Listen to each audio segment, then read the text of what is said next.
Have you ever been sitting in a doctor's office, filling out paperwork, and come across that section that asks, do you have family history of heart disease? Do you have family history of diabetes? Do you have family history of cancer? And suddenly, you feel that little bit of fear? Well, maybe because you think, well, my dad had heart disease, my mom had diabetes, everyone in my family has cancer. And before you know it, you've convinced yourself that your future has already been written. Well, today I want to challenge that belief because while genetics matter, they are not the whole story. In fact, one of the most empowering things I've learned in my career is that family history is information, not destiny. I'm going to use my own family as an example. Both of my parents had significant heart disease. We're talking about triple bypasses. My mom had a quadruple bypass, major cardiovascular issues. And if I looked only at genetics, I could easily assume I'm headed down the same road. But here's the question that I ask. Am I living the same life they lived? The answer is absolutely not. And that's where the conversation gets interesting. You see, when we talk about family history, we're often talking about more than genes. We're talking about family habits. Families tend to eat similarly. Families tend to share activity levels. Families often share stress patterns. They share attitudes towards health. They share sleep habits. They share alcohol habits. Who can relate to that? I see it every time that we get together for family holidays. They share smoking habits. They share coping mechanisms.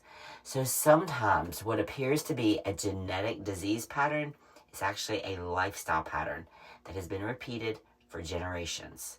Now, don't misunderstand me. Genetics are real. Some people absolutely have increased susceptibility to certain diseases, but susceptibility does not equal certainty. One of my favorite phrases is, genes load the gun, but lifestyle pulls the trigger. That's where the science of epigenetics comes in. Epigenetics teaches us that our environment and lifestyle choices influence how our genes are expressed. In other words, your daily habits are constantly sending messages to your body. The food that you eat, the amount of movement you get, your sleep, your stress levels, your exposure to toxins, your muscle mass, your metabolic health.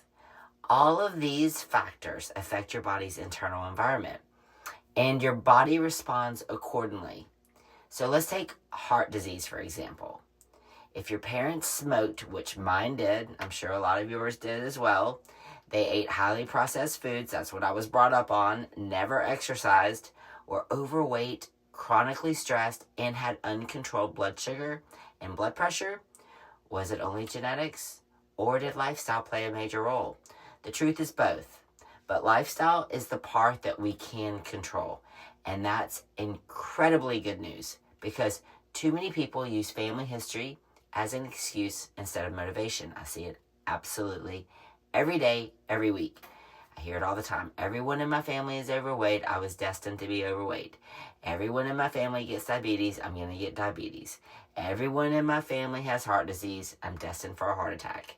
My response is, what are you doing differently?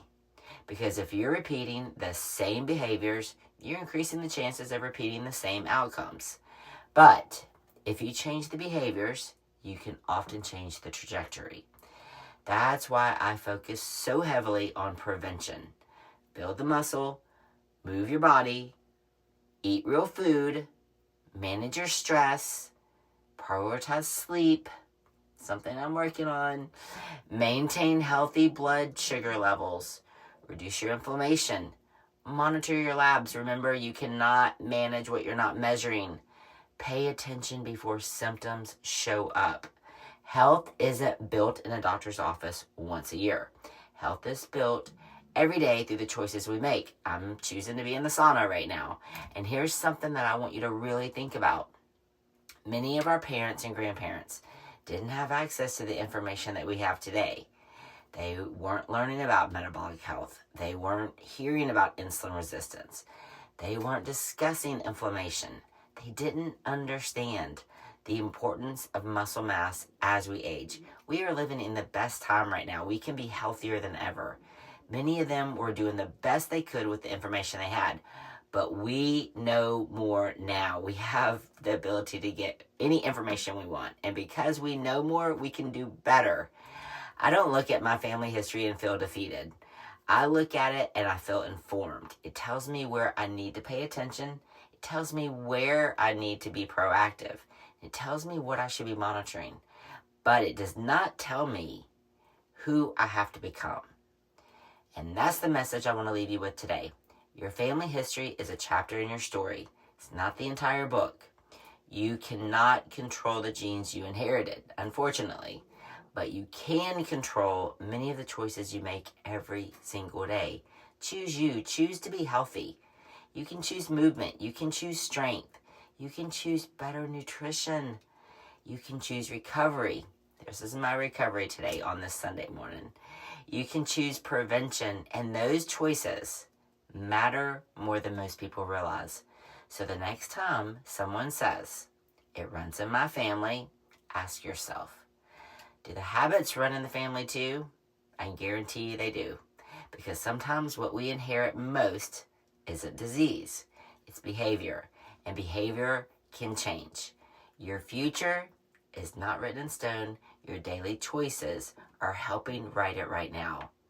So thanks for watching. I hope that this message resonated with you. Share it with someone who needs the reminder that family history is information, not a life sentence. And I'd love to hear in the comments, what health habit are you changing to create a different future for yourself? Have a great day.